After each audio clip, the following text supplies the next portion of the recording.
I remember it in like little snippets. So I remember obviously walking out of the arena into the foyer, and I was walking with my friend Amelia, and I just remember taking a few steps in, and then suddenly I was just on the floor. That's all I remember. And then, yeah, I don't remember hearing any sounds or seeing anything. And were you aware when you put your hands down? Were you aware how badly injured you were?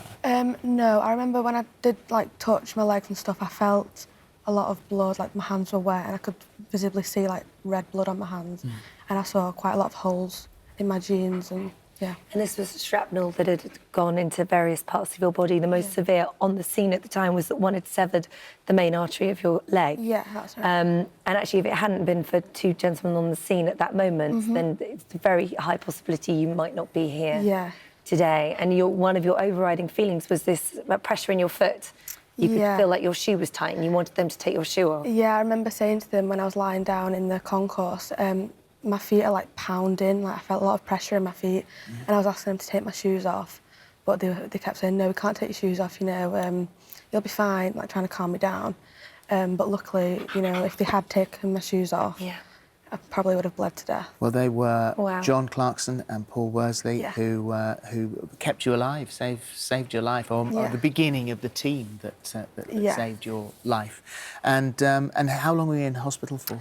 I was in hospital overall for 8 weeks. I was in intensive care for 3.5, and then the rest I was in a separate ward. You've had about 50 hours of surgery, haven't you? Yeah, spread out over, you know, the summer and...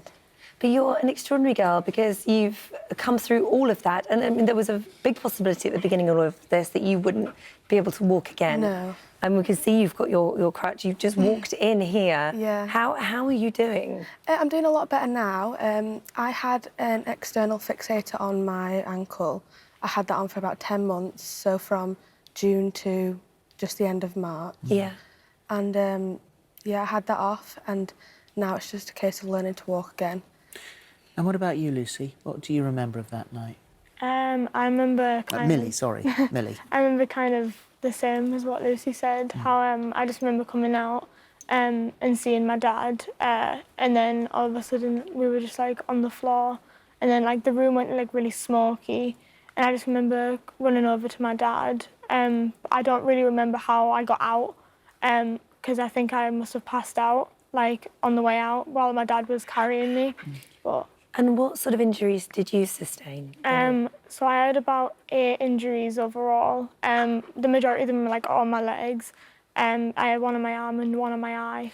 And what's extraordinary about you is that you were laying there and all of this horrifying chaos was around you. You were directing the medical staff away from you to help others. Yeah. Why did you do that? I think it was just because I had like my family with me.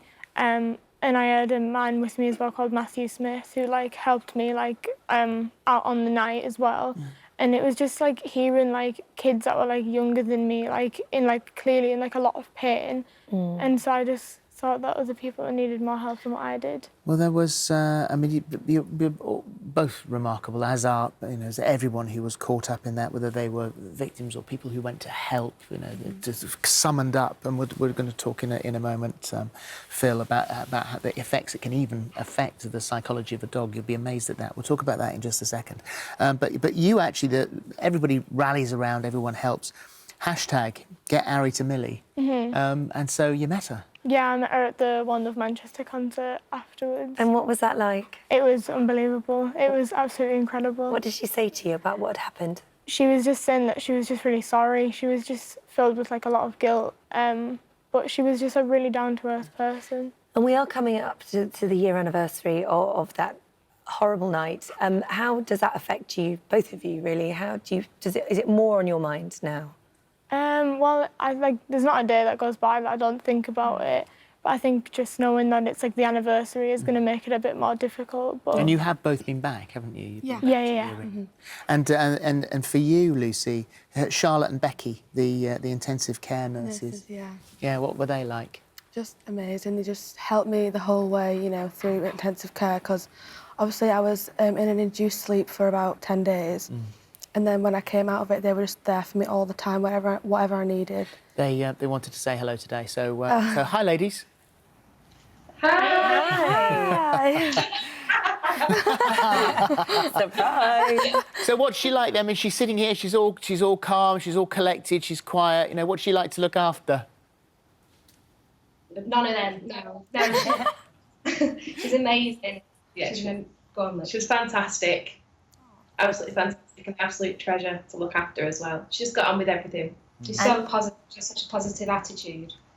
And today we're opening up our phone in for people to thank their NHS health people that have looked after them and done something. And I imagine you have a big thank you to say to them also. I do. So thank you very much.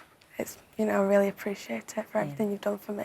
Thank you, ladies. Thank you very much. Thank you for joining us Continue today. your incredible Charlotte and Becky, the intensive care nurses. Obviously, they've got important work to do today, so let them get back to it.